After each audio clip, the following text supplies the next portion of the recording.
আমাদের সংস্কৃতি, আমাদের সংস্কার সর্বদা থাকবে আমাদের সাথে। ভারতের মহান গ্রন্থ আর কাব্যের সম্পূর্ণ সংকলন। সাবস্ক্রাইব করুন তিলক।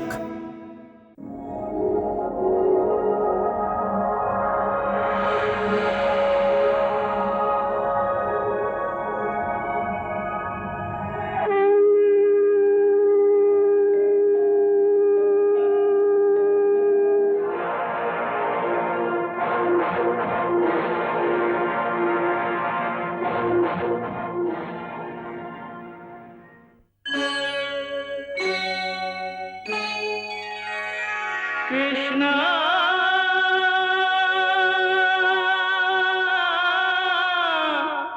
Krishna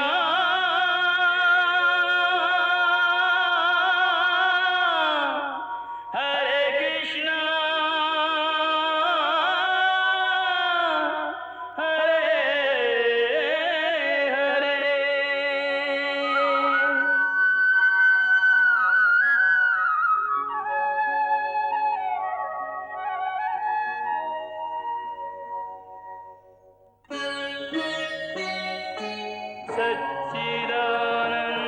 सच्चिदानन्दरूपाय विश्वोत्पत्त्यादिहेतवे तापत्रयविनाशाय श्रीकृष्णाय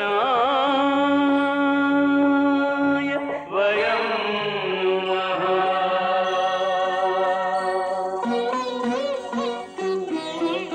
श्रीकृष्ण गोविन्द हरे मुरारे हे नाथ नारायण वासुदेव। हरे कृष्ण राधे राधे कृष्ण कृष्ण कृष्ण हरे कृष्ण राधे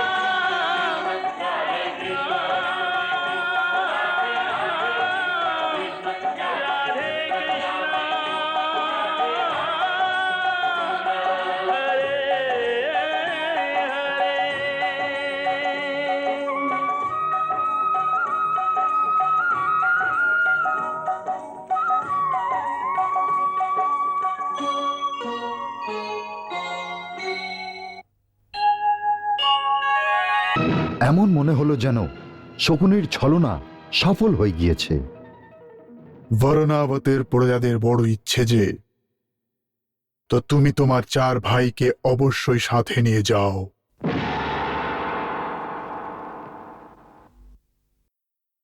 তোমার পিতা মহারাজ পাণ্ডবকে ওখানকার প্রজাদের ভীষণ ভালোবাসতেন।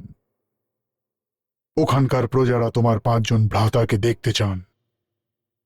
এজন্য তুমি অর্জুন, ভীম, নকুল, সহদেবদের অবশ্যই সাথে নিয়ে যাবে। ভীম, অর্জুন, নকুল আর সহদেব শত্রুদের এই ছলনায় অনভিজ্ঞ নিজের মাতার সঙ্গে বরণব্রতর দিকে ক্রমাগত এগিয়ে চলেছে।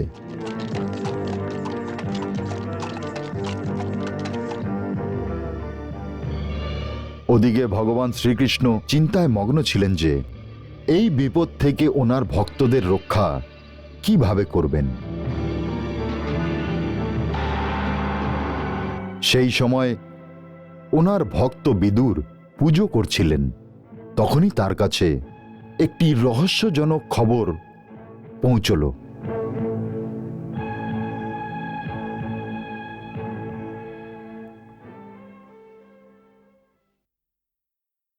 মহামন্ত্রীর জয় হোক। কি বলো? প্রভু, তরজয়ে একজন সাধু এসেছেন। সে আপনার জন্য এই ফলগুলো দিল।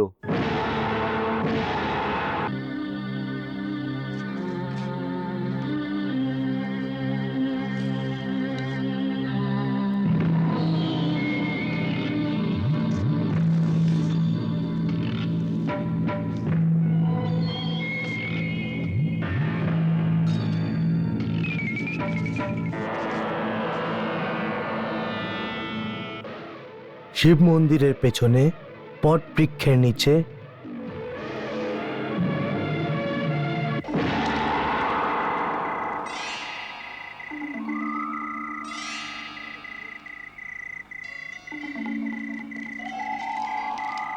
মহামন্ত্রী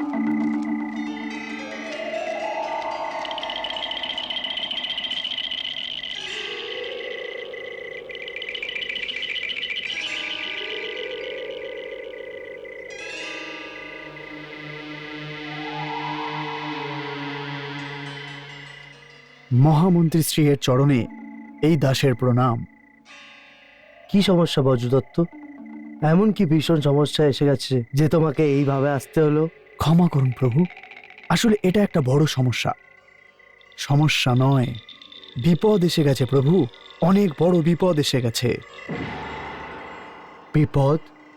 হ্যাঁ, আর এইবারে ষড়যন্ত্র এত ভীষণ যে আমাদের ভয় হচ্ছে যে এই সময় ওদের লক্ষ্য আপনার প্রত্যেক গরিবের ওপর পড়ে আছে। এই জন্য আমি আপনার সাথে দেখা করার জন্য ভবনের ভেতরে আসিনি। কিন্তু এই ষড়যন্ত্রটা কি? 5 জন পাণ্ডবকে একসাথে হত্যা।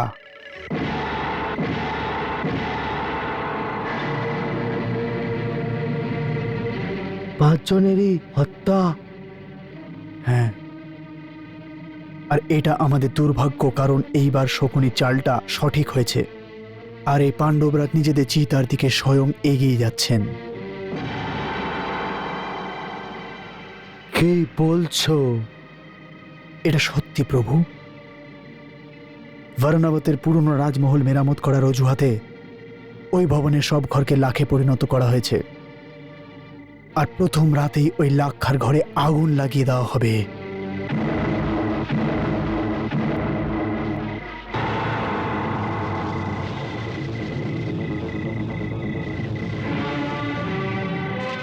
শকুনি জানে যে আপনার গুপ্তচরদের অনেক বড় জাল আপনার দিকে এমনভাবে বাড়িয়ে রেখেছেন যে যাকে আজ পর্যন্ত ও ভেদ করতে পারেনি, আর এই জন্যই ও শুধু আপনাকেই ভয় পায়। আর সেজন্যই ও আজ ওর জীবনের সবচেয়ে বড় চালটা চালছে। ও পুরো চেষ্টা করেছিল যে ওই চালের ব্যাপারটা আপনি যাতে বুঝতে না পারেন, আর এই চাল চেলেও তো সফল হয়েই গেছিল। এটা তো প্রভুর বিশেষ কৃপা। মনে করুন যে কেবল 2 দিন আগে আমি কোনো এক জায়গা থেকে জানতে পারি যে অনেক মন লাখ বর্ণাবতে পৌঁছানো হয়েছে। ব্যাস, এই ব্যাপারটা জানার জন্য ওদের লক্ষ্য করতে করতে এর ষড়যন্ত্রের কথা জানতে পেরে যাই। অনেক দেরি করে জেনেছি বজ্রদত্ত, অনেক দেরি করে জেনেছি। আসলে তুমিও একদিন দেরি করে এলে। না প্রভু, আমি তো কালই পৌঁছে গেছিলাম, কিন্তু আমি আজই দেখতে পেলাম যে মহারাজ ভীষ্ম এবং আপনার ভবনের চতুর্দিকে শকুনির লোকেরা চতুর্পাশে ঘুরে বেড়াচ্ছে। যারাই আপনার সঙ্গে দেখা করতে যেত পেছনে গুপ্তচর লাগিয়ে দেওয়া হতো যে কে আর কেন আপনার সাথে দেখা করছে। সেজন্যই আমাকে আপনার সাথে এইভাবে দেখা করতে হলো, কি আপনার সাথে দেখা না করে আমি খবরটা আপনাকে পৌঁছে দিতে পারি। খবর তো পৌঁছে গেছে, কিন্তু কি করে পাণ্ডবদের সাহায্য করা হবে?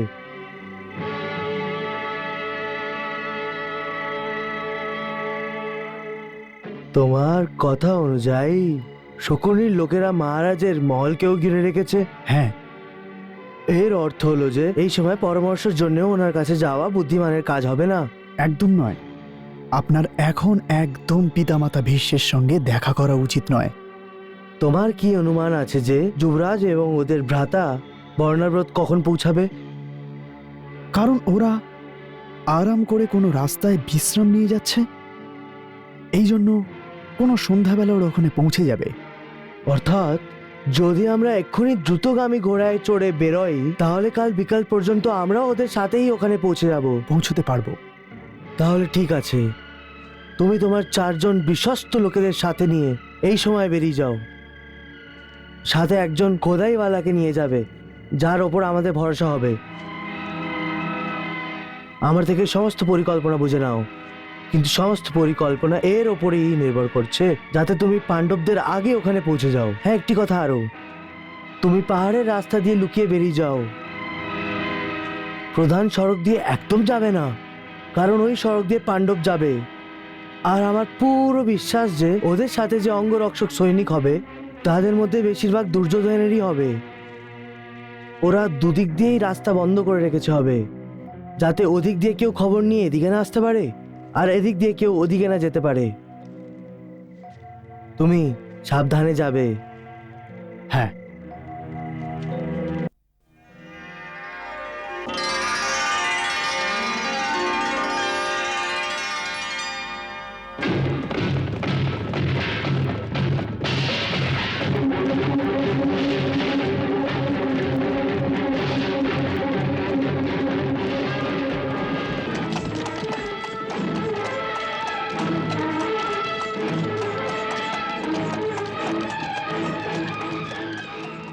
সেনানায়ক, আজ সূর্য অস্ত হতে চলেছে।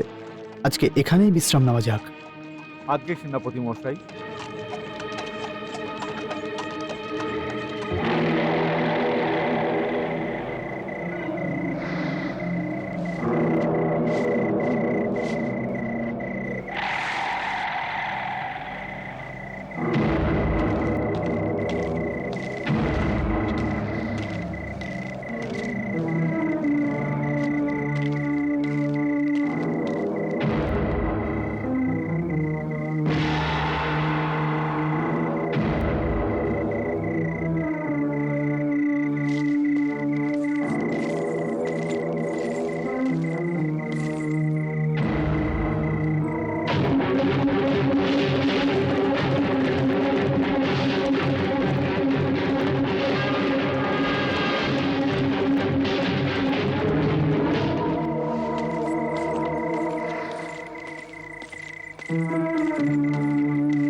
কি ভাবছো অর্জুন? আমি ভাবছি যে আমাদের সবার এই একসাথে বার্নাবাতে যাওয়াটা ঠিক হবে কি ভ্রাতা? আমি বুঝতে পারছি না। আমরা তো সবাই মিলে জ্যেষ্ঠ ভ্রাতার সাথে যেতে চাইছিলাম। হ্যাঁ, আপনি ঠিক বলছেন। এটা ঠিক যে সবাই একসাথে বার্নাবাত যেতে চেয়েছিলাম, কিন্তু কিন্তু কি?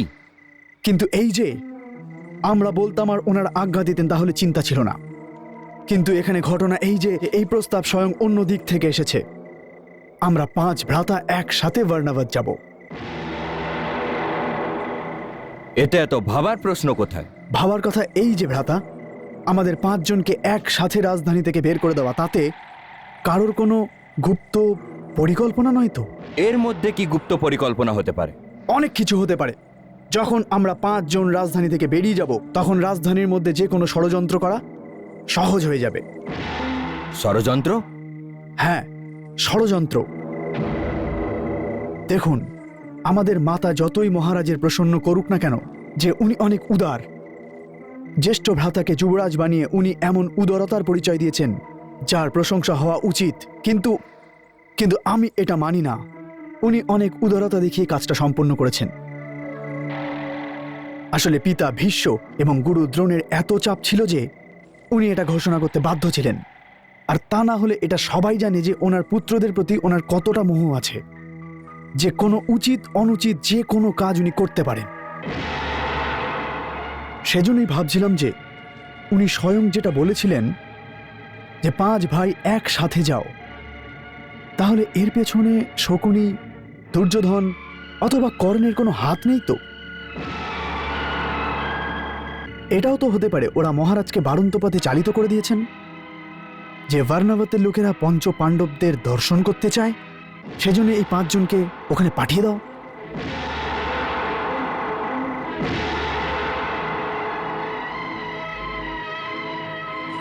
মেনে নিচ্ছি যে ছল কপট করে ওরা, কিন্তু এতে ওনার কি লাভ? ওরা কি আমাদের একসাথে রাজধানীর বাইরে পাঠিয়ে স্বয়ং রাজধানীকে কবজা করার কথা ভাবছে? হ্যাঁ, একদম এটাই হতে পারে ভ্রাতা, একদম এটাই। এখন তো আপনি বলবেন যে ওনার পিতার রাজ্যে কবজা আছেই, তাহলে ওনার কি প্রয়োজন? কিন্তু আমি এটা বলতে চাই যে ওদের পিতা এখন ওদের রাস্তায় কাঁটা হয়ে দাঁড়িয়েছে। ওরা ওনাকেও ওদের রাস্তা থেকে সরিয়ে দেবেন। অর্থাৎ ওর পিতার হত্যা করে দেবে? না না অর্জুন, ও মহারাজের হত্যা করতে পারে না। হত্যার কেন প্রয়োজন আছে ভ্রাতা? হত্যার কেন প্রয়োজন? ও তো ওখানে সিংহাসন থেকে সরিয়ে স্বয়ং সিংহাসনেই বসে যেতে পারে। না না, একটু ভাবুন ভ্রাতা, মহারাজের মাধ্যমে জ্যেষ্ঠ ভ্রাতাকে যুবরাজ বানানো ঘোষণা করার পর দুর্যোধনের সমস্ত স্বপ্ন ধূলিসাৎ হয়ে গেছে। আসলে ওর কাছে এই জন্মে হস্তিনাপুরে রাজা হওয়ার কোনো সুযোগই নেই। এখন তো ওর কাছে একটাই রাস্তা বেঁচে আছে, আর এই জন্যই আমাদের রাজধানী থেকে দূরে পাঠিয়ে দিতে চায়। আসলে ও আমাদের অনুপস্থিতির লাভ উঠিয়ে পিতাকে সরিয়ে স্বয়ং সিংহাসনে বসে যাবে, যাতে আমাদের ফিরে আসার রাস্তা বন্ধ হয়ে যায়। ব্যাস। তোমার ভাবনাটা ঠিক হতে পারে অর্জুন, কিন্তু আমার এরকম মনে হয় না। কেন হতে পারে না? আমাদের পেছনে কে বাধা দেবে ওদের? পিতামহ ভীষ্ম, গুরু দ্রোণ আর বিদুর কাকা।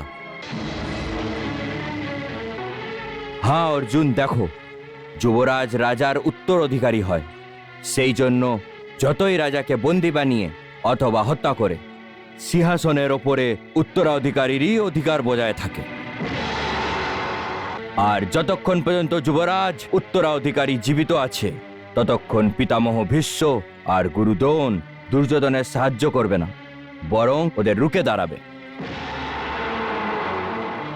আর ওনাদের সাথে লড়াই করার সাহস না দুর্যোধনের মধ্যে আছে, নাহি ওদের স্নেহ কর্ণর মধ্যে। সেই জন্য যদি কোনো ষড়যন্ত্র হতো তাহলে ওরা এইটাই চেষ্টা করত যে জ্যেষ্ঠ ভ্রাতাকে বারনাব্রাতে একলাই পাঠানো হোক, যাতে ওনার সুরক্ষার জন্য আমাদের মধ্যে থেকে কেউ ওনার সাথে না থাকে। কারণ আসলে রাজধানীর থেকে দূরে একলা যুবরাজের সাথে যে কোনো ধরনের ঘটনা ঘটতে পারে। সেই জন্য যতদিন যুবরাজ জীবিত আছে ততদিন পর্যন্ত নিজের পিতাকে মেরেও দুর্যোধন রাজা হতে পারবে না।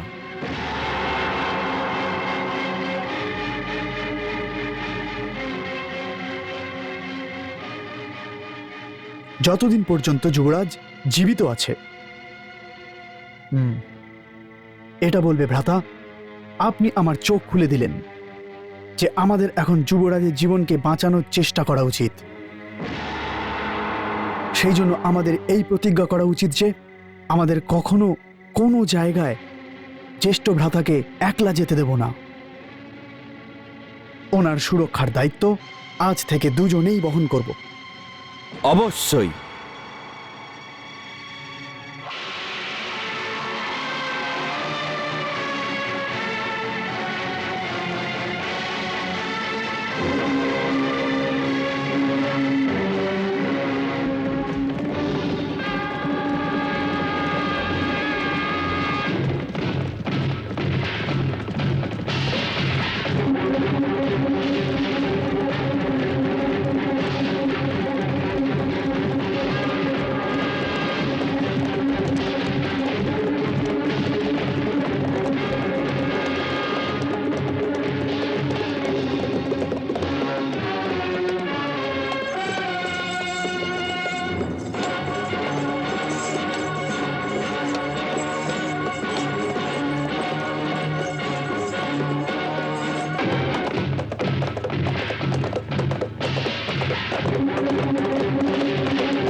এটা নকুলের কক্ষ। আচ্ছা।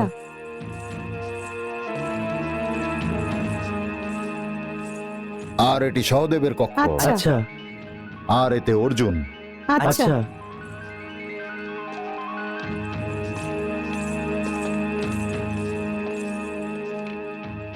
আর এই কক্ষটি ভীমের জন্য।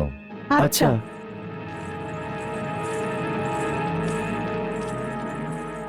যুধিষ্ঠিরের এই কক্ষকে ভালোভাবে সাজিয়ে দেওয়া হোক। আচ্ছা। উনি যুবরাজ, ওনার কক্ষের সাজসজ্জা বিশেষ হওয়া প্রয়োজন। আচ্ছা।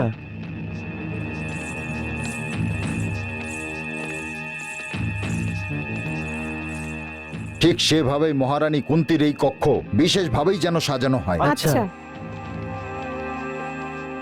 তুমি সৌরন্দ্রীর নামে ওনার সেবিকা হয়ে ওনার সাথেই থাকবে। আচ্ছা। আর তোমরা 5 জন গ্রামের লোকেদের ছদ্মবেশে এক এক রাজকুমারের সেবারত থাকবে। আচ্ছা।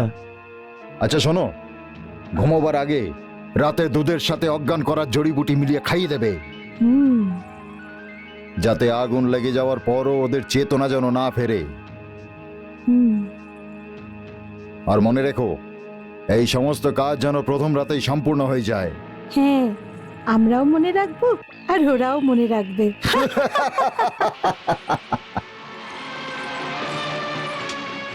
মামা, যদি বিদুর এই ষড়যন্ত্রের কথা জানতে পেরে যায় তাহলে কি হবে?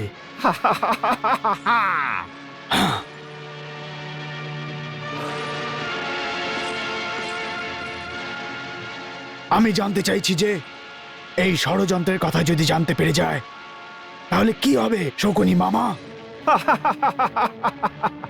ভাগ্নে, যখন কোনো বড় কাজের লক্ষ্যে তুমি এগোবে তখন ওই ব্যর্থতার সম্বন্ধে বলা তো দূরস্থান, কল্পনা করাও উচিত নয়। এটা অত্যন্ত খারাপ লক্ষণ এবং মনোবল ধ্বংস হয়। দেখো, ষড়যন্ত্রও কিন্তু হলো এক ধরনের যুদ্ধ, যেটা তলোয়ার দ্বারা নয় বরঞ্চ বুদ্ধি দিয়ে লড়তে হয়, বুদ্ধি দিয়ে। আর বুদ্ধি দিয়ে বীর পুরুষেরা যুদ্ধের সময় যে নিয়ম পালন করে যেটা তলোয়ারের যুদ্ধের সময় হয়। হ্যাঁ,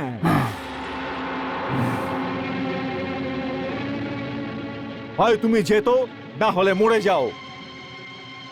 তৃতীয় কোনো রাস্তা নেই ভাগ্নে, তৃতীয় কোনো রাস্তা নেই যেন। সেই জন্য কোনো ভয় বা সংশয়ের কারণে অর্ধেক যুদ্ধ থেকে পিছনে ফিরে আসা তা পুরুষদের কাজ, বীর পুরুষদের না। এই জন্য কখনো এরকম ভেবে নিও না যে এটা হলে কি হতো আর ওটা হলে কি হতে পারতো। হ্যাঁ, এখন আমাদের তীর হাত থেকে বেরিয়ে গেছে, এখন শুধু কার্য সফল হওয়ার কথা ভাবো, শুধু সফল হওয়ার। এই সময় এটা ভেবো না যে যদি বিদুর আমাদের চালের কথা জেনে যায় তাহলে আমরা পরাজিত হয়ে যাব, বরঞ্চ এটা ভাবো যে এই চাল সফল হলে তারপর তোমার রাজ্যাভিষেক কত ঘটা করে হবে।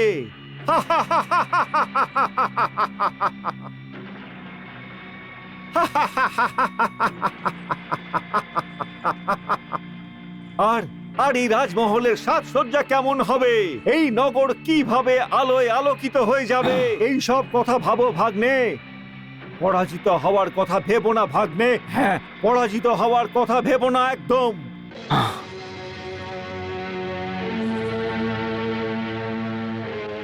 আপনি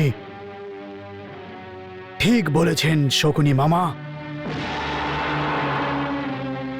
যে একবার যুদ্ধ আক্রমণ হয়ে যাওয়ার পর যোদ্ধাকে কোনোভাবেই নিজের মনের ভেতর সন্দেহকে প্রশ্রয় দেওয়া উচিত নয়। আর আমিও এটাকে উচিত মনে করি। কিন্তু কিন্তু যে যোদ্ধা যুদ্ধভূমিতে শত্রুর চালে লক্ষ্য রেখে যুদ্ধ করে না, ও প্রতারিত হতে পারে। এজন্যই এটা অতি জরুরি যে শত্রুর প্রত্যেকটি চালের ওপর লক্ষ্য রাখা হোক। আর যুদ্ধের নিয়ম কানুন শত্রুর চাল অনুযায়ী বদলানো উচিত। এই সময় আমাদের চাল সফল হওয়ার সবচেয়ে বড় বৃত্তি হলো একটাই, সব থেকে বড় বৃত্তি একটাই, আগুন লাগার আগে আমাদের এই ষড়যন্ত্রের কথা আমাদের শত্রুরা যেন জানতে না পারে। কিন্তু আমাদের এই ব্যাপারে প্রস্তুতি নেওয়া উচিত যে, আর যদি আমাদের শত্রুরা আমাদের ষড়যন্ত্রের ব্যাপারে জানতে পারে তো তাহলে ওর বদলে আমাদের দ্বিতীয় চালটি কি হবে, পরিকল্পনাটি নিশ্চিত করা উচিত। তোমার আর আমার মধ্যে এটাই পার্থক্য ভাগ্নে, এটাই পার্থক্য যে তোমার মনের মধ্যে এই ধরনের ছোটখাটো শঙ্কা এখনো রয়ে গেছে যে যদি শত্রুরা আমার এই ধরনের চাল জেনে যায় তাহলে। আগ্নে, আমার মনের মধ্যে একটি নিশ্চয়তা আছে যে শত্রুরা আমাদের এই চাল সম্বন্ধে কোনোভাবেই জানতে পারবে না, কোনোভাবে না। হ্যাঁ, শকুনি মামা, এই কথা ভুলবে না যে বিদুরের গুপ্তচরের জালও অনেক বড়, আর আমার জাল তার থেকে অনেক বেশি প্রসারিত, ভাগ্নে, অনেক বড়। এটা আপনার ধারণা শকুনি মামা, এটা আপনার ধারণা, যা শুধু আপনার আশার সাহায্যে দাঁড়িয়ে আছে। যতক্ষণ এই ধারণা সত্যের কষ্টি পাথরে পরিণত না হয়, ততক্ষণ পর্যন্ত সত্য বলে মেনে নেওয়া উচিত নয় শকুনি মামা। না, এটাই রাজনীতির প্রথম শিক্ষা। এটা আমার ধারণা নয় গান্ধারী পুত্র, এটা ধারণা নয়, বরঞ্চ একটা সত্য, একটা পরম সত্য। হ্যাঁ, ধ্রুব সত্য। হাহ, এর প্রমাণ চাই। এর প্রমাণ হচ্ছে যে আমার প্রতি মুহূর্তের পেয়ে যাওয়া সমস্ত খবর, যে কোন সময় কে কোথায় আছে এবং তারা কি করছে।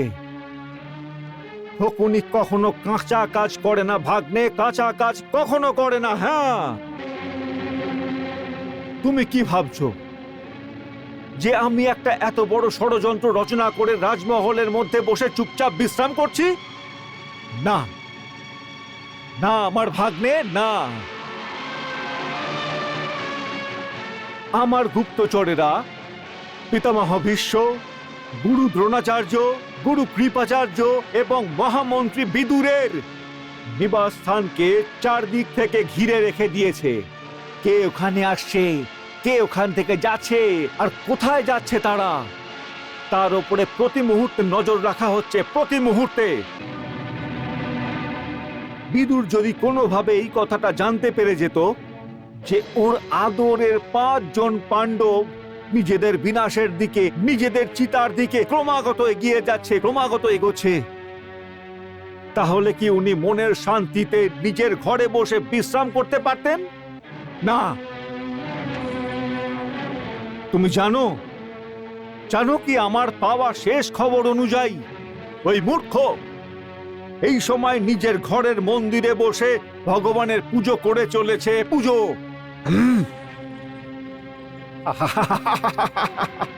আর ওদিকে বিনাশের ওই ঘন কালো রাত্রি আরো ঘনিয়ে এগিয়ে চলে আসছে। এই রাত্রে ওই মহা অগ্নি জ্বলে উঠবে, মহা অগ্নি। ওই অগ্নিতে পাণ্ডব বংশের সম্পূর্ণ বিনাশ হয়ে যাবে। হ্যাঁ ভাগ্নে, সম্পূর্ণ বিনাশ। হে ভগবান শ্রীকৃষ্ণ, আজ আপনার ভক্তদের ওপরে সংকটের কালো ছায়া ঘিরে আছে।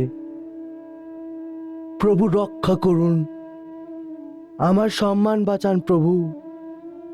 কুন্তী এবং ওদের পুত্রদের রক্ষা করুন। আমার শত্রুদের থেকে ওদের প্রাণের ভয় আছে প্রভু। রক্ষা করুন প্রভু, রক্ষা করুন।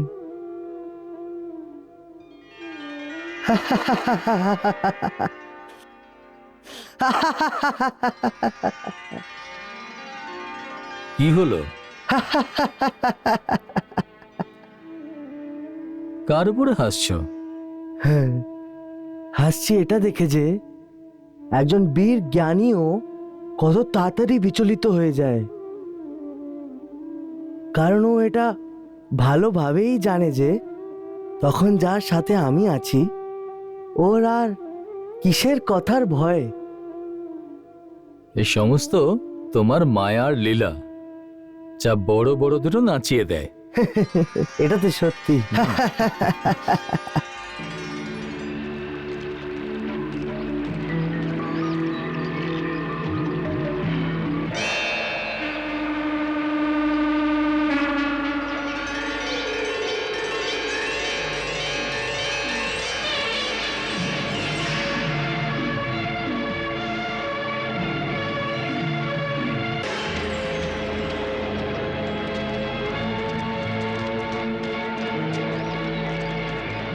এই সুযোগ এখান থেকে ওই লাক্ষা পর্যন্ত হওয়া উচিত।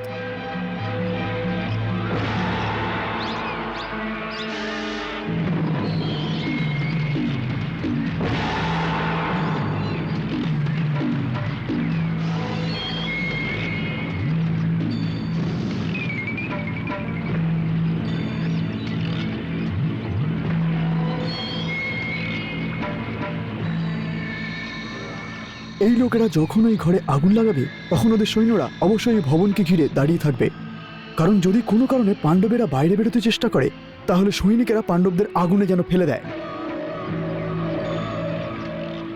সেজন্যই আমার মনে হয় যে আমাদের এখান থেকে ভবন পর্যন্ত সুড়ঙ্গ খুঁড়তে হবে, যাতে ওনারা এখানে নদীর কিনারা থেকে সুড়ঙ্গ করে বাইরে বেরিয়ে আসতে পারে, আর তুমি ওদের নৌকায় বসিয়ে এই পার থেকে ওই পারে নিয়ে যাবে।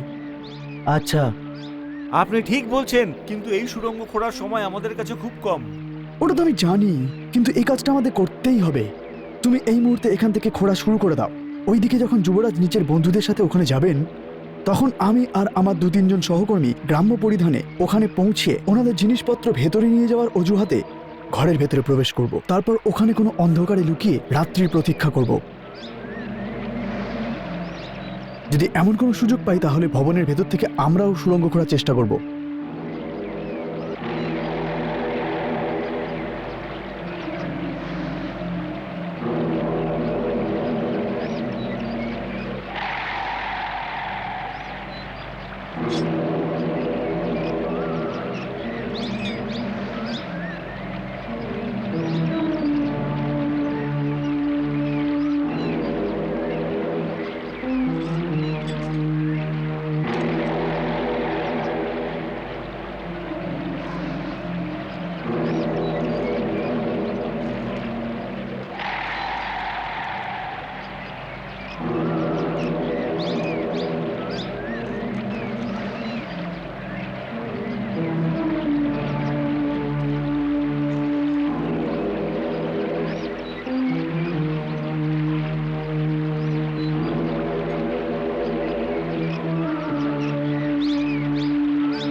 দেখো, সুড়ঙ্গের দিশা নিশ্চিত করো, আর আপনারা এখান থেকে উত্তর পশ্চিম দিশার দিকে সুড়ঙ্গ করার চেষ্টা করুন, আর আমরা ভেতর থেকে দক্ষিণ পূর্ব দিশার দিকে সুড়ঙ্গ করব। ঠিক? আচ্ছা। তাহলে শ্রী গণেশ করে চলো।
যুবরাজ, এটা আপনার কক্ষ।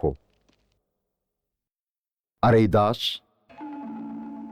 আপনার সেবার জন্য সর্বদা আপনার সঙ্গেই থাকবে।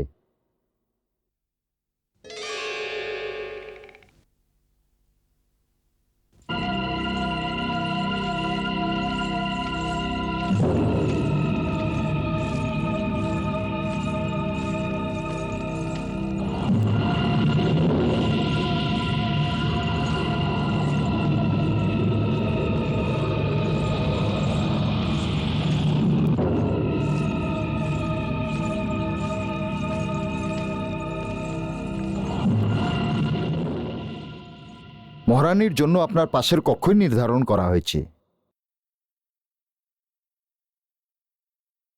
মহারানী মাতা, এই বিশ্বস্ত দাসী সৈরন্দ্রী হয়ে আপনার সমস্ত সেবা করবে।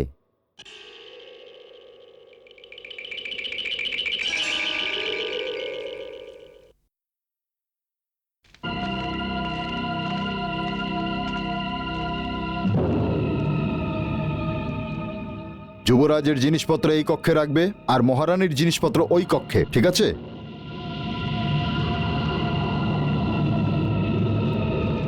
আসুন মহারানী।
এটা ওদিকে রেখে দাও। হ্যাঁ মহারানী।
আমাদের কার্যক্রমকেই নির্ধারিত হয়েছে। পুজোর জন্য কখন যেতে হবে? কাল সন্ধ্যাবেলায় যুবরাজ। প্রজাদের সাথে কখন দেখা করতে হবে? প্রজারা তো আজকেই আপনার দর্শনের জন্য আসতে চাইছিলেন, কিন্তু আমরা ওদের এটা বলে আটকে দিলাম যে যুবরাজ 4 দিনের দীর্ঘ যাত্রা করে এসেছেন, ওনাকে বিশ্রাম করতে দেওয়া হোক। কাল যখন আপনি আজ্ঞা দেবেন, প্রজাদেরকে আপনার দর্শনের অনুমতি দেওয়া হবে।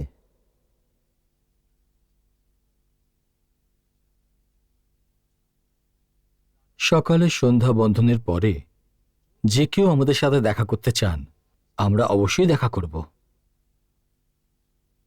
আর দেখো, যে কেউ হোক, ছোট অথবা বড়, বড় ব্যবসায়ী অথবা সাধারণ সেবক, কারোর যেন আমাদের সাথে দেখা করতে কোনো অসুবিধা না হয়।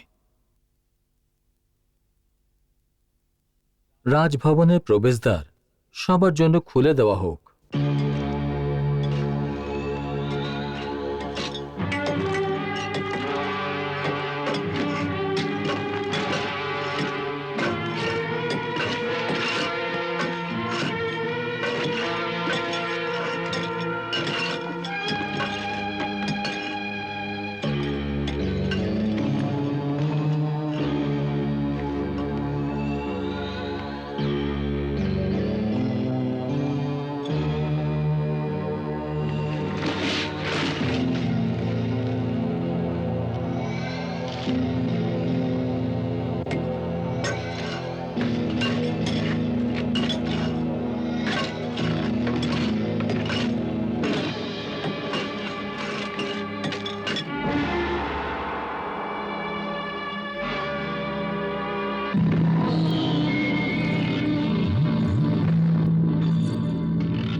যাও শৈলেন্দ্রী, এবার তুমিও বিশ্রাম করো।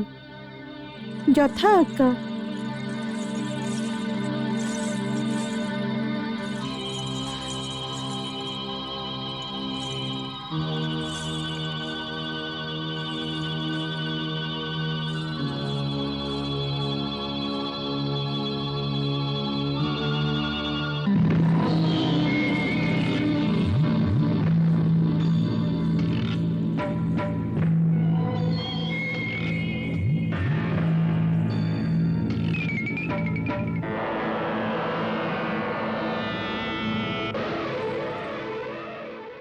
কি ব্যাপার, এত দেরি হলো কেন? ও বুড়ি তো ঘুমোচ্ছিলই না। আমার তো হাত ব্যথা করছিল ওনার পা টিপতে টিপতে।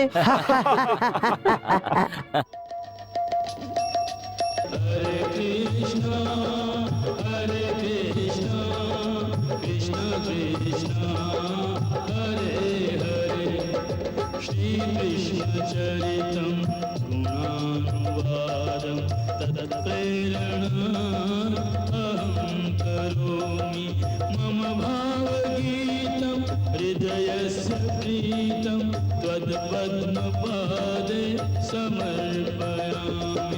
हरे राम राम राम हरे हरे, हरे कृष्ण कृष्ण कृष्ण हरे कृष्ण।